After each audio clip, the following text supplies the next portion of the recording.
Another useful tool when assessing and diagnosing substance abuse disorders is an intervention. And I wanted to talk a little bit about this because it's not mentioned in our textbook. And also, I see it as a very powerful and um, a very useful tool in addressing substance abuse and addiction with clients. An intervention is an orchestrated attempt by one or many people, and it usually involves family and friends, to get someone to seek professional help with an addiction or some kind of traumatic event or crisis or serious problem. The term intervention is most often used when the traumatic event involves addiction to drugs or other items. Um, there are different models of intervention, but intervention was first was the term intervention, and the first model of intervention was um, developed by Vernon Johnson, and that was in the 1960s. It is known as the Johnson model. Since that time, there have been other models of intervention developed. There is criticism to the Johnson model, saying that it's too confrontational. So other models of intervention have been developed. I wanted to show you um, a little bit more about intervention and also an example of an intervention, just briefly.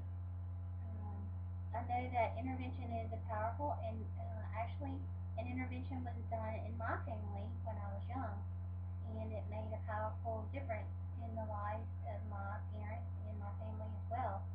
And so I see it as a powerful tool and something that we can certainly um, use in our assessment and diagnosis of an addiction issue. What is an intervention in behavioral addiction? An intervention is a outgrowth of what's called the Johnson model of addiction, or the Johnson model of treatment. It was developed about 45 years ago. Basically, there's an assumption in an intervention that the individual is diseased and therefore does not know what they say or does not know what they do. An intervention is usually orchestrated by a trained professional in intervention processes where they will orchestrate the close family members, close business people, friends, where they will come and sort of like surprise the addict and confront them with issues revolving around their behavior. Post that, and ideally in the intervention model, the individual is willing and able to immediately go directly to an inpatient facility. Immediately. There's usually no postponement, and that's usually even set up before the intervention. So a professional comes in, has a couple of sessions with the families and these friends, and then it's sort of like a surprise party where they come in and the addict walks in and they say, "Why don't you sit down?" And there's a sort of rehearsed sort of set of dialogue, and followed by a set of heartfelt emotional expressions by loved ones about the problem, and trying to break through the denial that is seen in or is categorized as denial in the disease model sort of formulation, and hopefully the addict will agree to go into a residential sort of type program.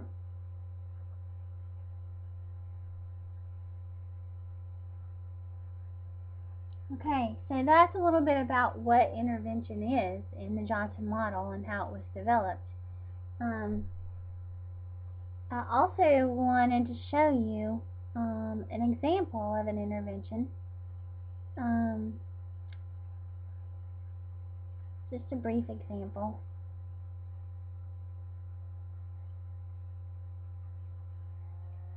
This is a family who has met beforehand and come to get help for their a mom and a son and a brother. And so you just get an idea of what a session or an intervention is like.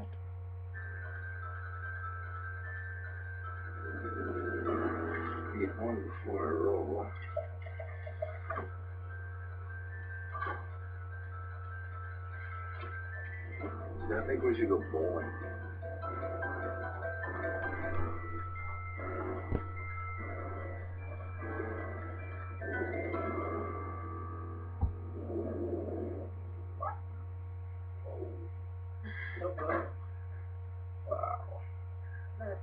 entertain your mom in there?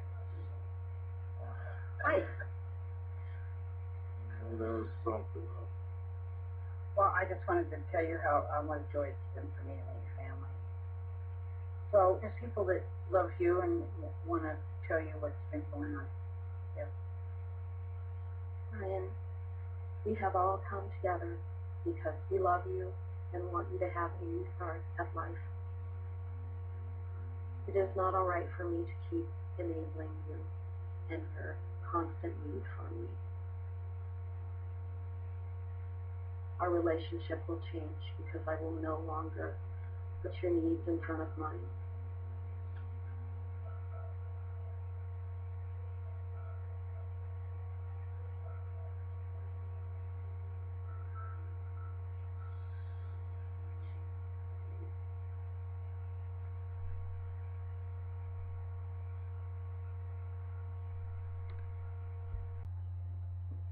So, that gives you an idea of what an intervention is like.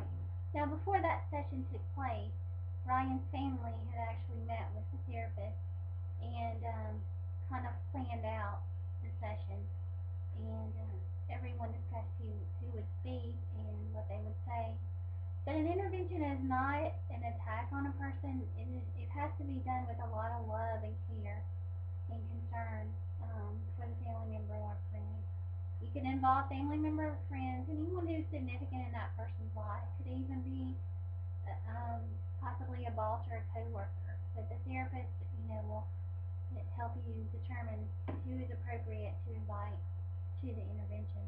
But an intervention is a powerful tool that we can use in assessment and assisting people in seeking treatment for their addiction. I also wanted to talk about the DSM-4TR diagnosis and what dependence is. It's important for us to understand when we are assessing our clients what the diagnoses are and also what dependence is, dependence versus abuse.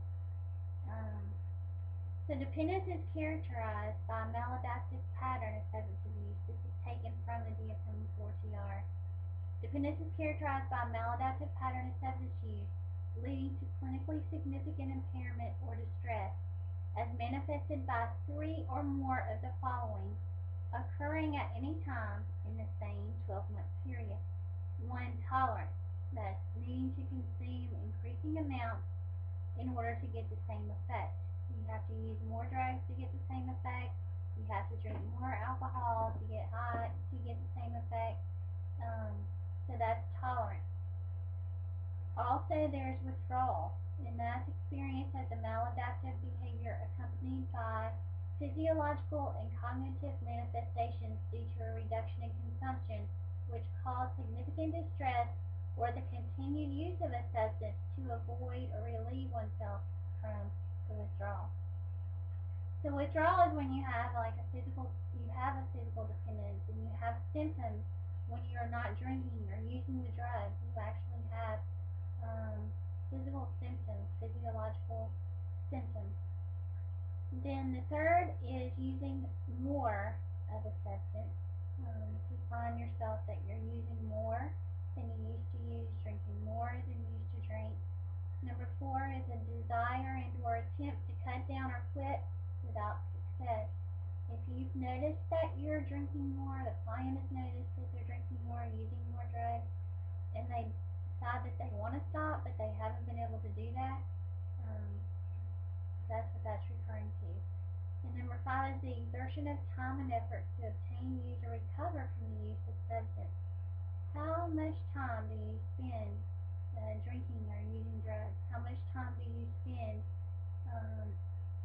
looking for the drug, doing things to obtain the drug, looking for the drink, doing things to obtain the drink? How much money do you spend on those things?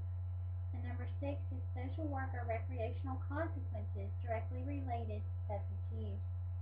Continued use despite knowledge of its persistent and recurrent negative physical or psychological consequences. So if you know you've had some serious consequences from drinking and using drugs, you may have some medical issues as a result of that, but you continue to use. There are several classifications of dependence in the DSM-4TR as well. Alcohol dependence, amphetamine or methamphetamine dependence, benzodiazepine dependence, hallucinogen dependence, inhalant dependence, nicotine dependence, opioid dependence, phencycline dependence, sedative, hypnotic, and anxiolytic dependence. All of those are in cannabis dependence, marijuana. All of those are the various classifications of the substance use and how to classify the dependence. So, when we are assessing and diagnosing substance abuse disorders, we should always use the DSM-4TR as our guide. And we should always distinguish between abuse of a substance and dependence for a substance. Um, so in the assessment, we're going to do a clinical interview. We're going to learn about a patient's history. We're going to learn about their current use. We're going to learn about any consequences from the use. We're also going to take note of their presentation and mental status examination. How do they present currently? What is their current presentation and functioning like? Also, we will need to implement a screening instrument. This will show if a client oftentimes is guarded about their substance use. This will help identify that. And also will give us a clear picture of the addiction we're looking at. There are several instruments that you can use for that. We went through the audit, but there are others called the SASE, the MAS, MMPI-2. There are several other instruments that are screeners for substance abuse treatment or substance abuse issues that are very good just to give you an additional, when we use our clinical skills, we usually develop quite a bit of knowledge and wisdom about substance abuse disorders, but it's also good to have something else to look to help us determine if this is abuse or dependence and how significant this is. We also have access to interventions and things like that to use in our assessment and diagnosis. Of course, an intervention would be planned at a later date and would involve family and friends. I hope this has been helpful and good information for you in assessing and diagnosing substance abuse disorders. Sometimes the assessment can take place in one session. Sometimes it's done over maybe 2 or 3 sessions, depending on the problem that the client presents and depending on maybe if there's other family members with the client or anyone.